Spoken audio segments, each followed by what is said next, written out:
Hello everyone, welcome to my channel tricky maths and GK. So guys, आज की इस video में हम लोग पढ़ने वाले हैं मैथ्स का एक टॉपिक जिसे हम बोलते हैं simple and compound interest, that is CI and SI.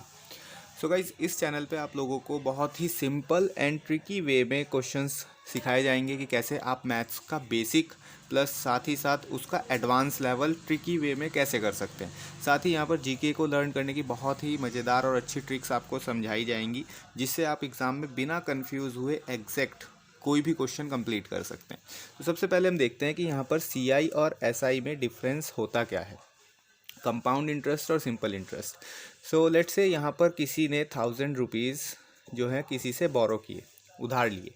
अब 1000 रुपये को अगर कोई सिंपल इंटरेस्ट पे 10% के रेट पे पर ईयर के हिसाब से लेता है, तो 10% के हिसाब से 1 ईयर के बाद उसको कितना रुपीज़ रिटर्न करना पड़ेगा।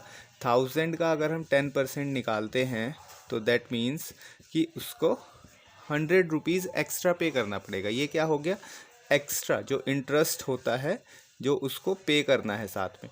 तो वो हम अमाउंट कितनी पे करेगा यहाँ पर, 1 साल के बाद 1000 रुपये तो देगा ही, साथ में 100 रुपीज़ और ऐड करके 1100 रुपीज़, ये 1 ईयर का हुआ।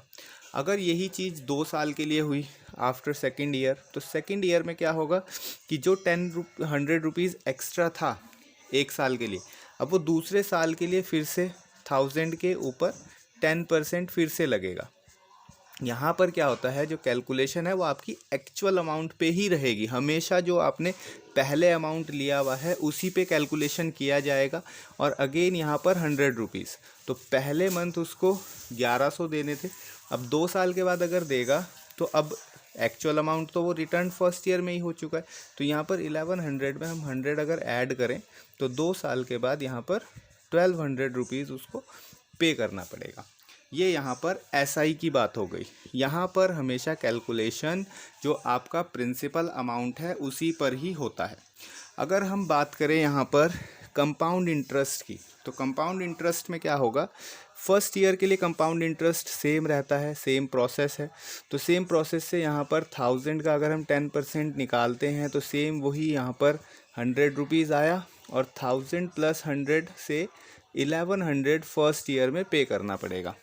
लेकिन अगर यहाँ पर सेकंड ईयर की बात करें तो सेकंड ईयर में यहाँ पर वेरिएशन आएगा, क्योंकि कंपाउंड इंटरेस्ट में जो एक्स्ट्रा आपका अमाउंट बन चुका है, अब ब्याज 1000 रुपये पर ना लगकर 1100 रुपये पे लगेगा।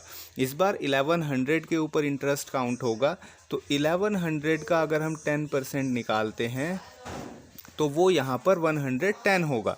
तो इट मीन्स 1100 तो देने ही थे, अब 2 साल की वजह से 110 रुपये और ऐड हो गए, जबकि यहाँ दूसरे साल में कितना ऐड होना था, सिर्फ 100 रुपीज़। ठीक है, तो यहाँ पर आपको जो पे करना पड़ेगा वो 1210 रुपये पे करना पड़ेगा, मतलब 10 रुपीज़ एक्स्ट्रा हो गया कंपाउंड इंटरेस्ट में।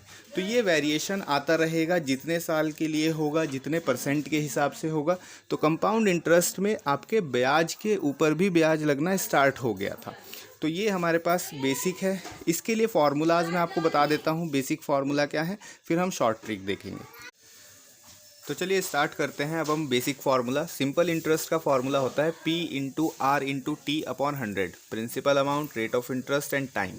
अगर आप एक्चुअल अमाउंट निकालना चाहते हैं, यहाँ से सिर्फ एक्स्ट्रा अमाउंट निकलेगा, कितना इंटरेस्ट आने वाला है, ये टोटल अमाउंट है कि फाइनली कितना आपको रिटर्न करना है। तो P प्लस एस आई से हम फाइनल अमाउंट निकाल सकते हैं, जबकि कंपाउंड इंटरेस्ट का डायरेक्ट फार्मूला होता है अमाउंट का, जहाँ पर P1 प्लस आर अपॉन 100 की power n, this is time and this is rate of interest.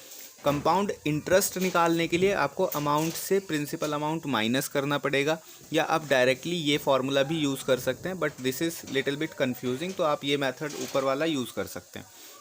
For compound interest direct amount आप ऊपर वाले फार्मूले से निकाल सकते हैं। अब जैसा हमारा क्वेश्चन था 1000 रुपीज़ 10% इंटरेस्ट और टाइम 2 ईयर्स, तो अब हम डायरेक्टली इसको सॉल्व कर रहे हैं। अब ये थोड़ा सा शॉर्ट हो चुका है पिछले वाले क्वेश्चन से, और जब हम ट्रिकी वे में करेंगे तो इससे भी शॉर्ट हो जाएगा। तो जैसे ऐसा ही है, P into R into T upon 100, P था हमारा 1000, rate of interest 10 and time is 2 years. 2 zeros cancel करी, 200 यहाँ पर एक्स्ट्रा अमाउंट आ गया, 200 रुपये यहाँ पर ब्याज लगेगा। अगर हम अमाउंट देखें कितना अमाउंट रिटर्न होगा, 1000 रुपीज़ जो बेसिक लिया था और 200 रुपये इंटरेस्ट वाला ऐड करके 1200 रुपये रिटर्न करना पड़ेगा। कंपाउंड इंटरेस्ट के लिए अगर हम अमाउंट का फॉर्मूला लगाते हैं तो P की जगह 1000, R की जगह 10/100 पावर 2। LCM लिया, ये 1 था, LCM से ये 100 + 10 110 हो गया। पावर 2 है तो 2 बार मल्टीप्लाई किया, 3 जीरोज़ यहाँ कैंसिल, 1 जीरो यहाँ से कैंसिल, 11 जा 121 एंड 0, तो 1210 रुपये यहाँ पर रिटर्न करना पड़ेगा। तो ये है बेसिक फार्मूला। इसके बाद हम देखते हैं शॉर्ट ट्रिक में कैसे करना है। यस गाइस, तो ट्रिकी वे में करने के लिए क्या करना है आपको, जैसे 1000 रुपीज़ पे 10% है 2 ईयर्स के लिए, तो 1000 का 10% निकाला, जो कि एग्ज़ाम में आप डायरेक्टली विदाउट कैलकुलेशन भी कर सकते हैं, 100 रुपीज़।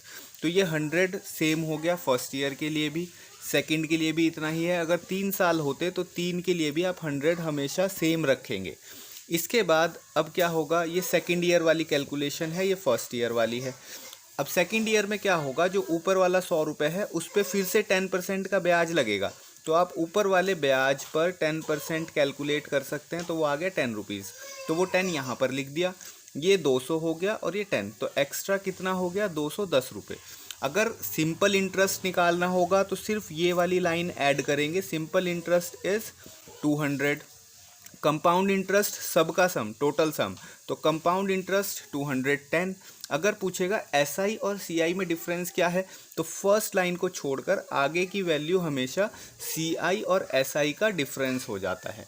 तो आपको तीनों तरीके के क्वेश्चन पूछे जा सकते हैं, SI क्या होगा, CI क्या होगा और डिफरेंस क्या होगा। इसी क्वेश्चन को अगर हम 3 ईयर्स के लिए करें तो 3 ईयर्स में ये 100 सेम हो जाएगा, एक बार कैलकुलेट करना है, 1000 का 10% 20% जो भी होगा that is same for 3 years. अब क्या होगा सेकंड वे में, ये फर्स्ट ईयर का है, ये सेकंड ईयर का है, ये थर्ड ईयर का है। अब ये जो दो वैल्यूज़ हैं आपको इसमें क्या करना है, दोनों के ऊपर एक बार ब्याज लगाना है, ऊपर वाले दोनों का। तो ऊपर वाले दोनों में कितना हो गया 200 हो गया, तो 200 का 10% कितना हुआ 20 रुपये, तो आपको यहाँ पर एक 20 रुपये लिखना है, और ऊपर वाले का 10 वो एज इट इज़ जैसा यहाँ पर था। अब इसके बाद इस 10 के ऊपर थर्ड ईयर में फिर से लगाना है, जैसे ये हो गया, तो ऊपर वाले 10 का फिर से 10% निकालेंगे, तो ये हो गया 1 रुपीज़। तो इस तरीके से 300 + 30 + 1, तो 331 यहाँ पर 3 ईयर्स के लिए आपका हो जाएगा कंपाउंड इंटरेस्ट, क्योंकि टोटल सम कंपाउंड सिंपल 300 ही रहेगा, और अगर गैप निकालना होगा तो that is 31 is the difference between CI and SI। तो इस तरीके से आप इसको कैलकुलेट कर सकते हैं फॉर 3 ईयर्स। तो ऐसे ही आपको कितने भी 3 ईयर्स से ज़्यादा क्वेश्चन कभी आता नहीं है एग्ज़ाम में, अगर आएगा तो आप बेसिक फार्मूला यूज़ करें, वो सबसे अप्रोप्रिएट है। वहाँ पर सिंपल आप PRT रखेंगे तो टाइम अब यहाँ पर 100 ईयर्स भी देगा, तो कोई दिक्कत नहीं है, आप टाइम डायरेक्टली पुट कर सकते हैं। ठीक है, तो ये बेसिक मैथ्स है जिसमें हम ये शॉर्ट ट्रिक से इसको कर सकते हैं। अगर आपका कोई डाउट है या और कोई एक्स्ट्रा क्वेश्चंस आप पूछना चाहते हैं sum compound interest and simple interest से, तो फिर हम इसके और नेक्स्ट सीरीज़ में आगे इसके एडवांस क्वेश्चन करेंगे। आज मैंने इसका बेसिक सिखाया है, इसके पार्ट 2 में आपको इससे बेस्ड बहुत सारे इंटरेस्टिंग क्वेश्चंस मिलने वाले हैं।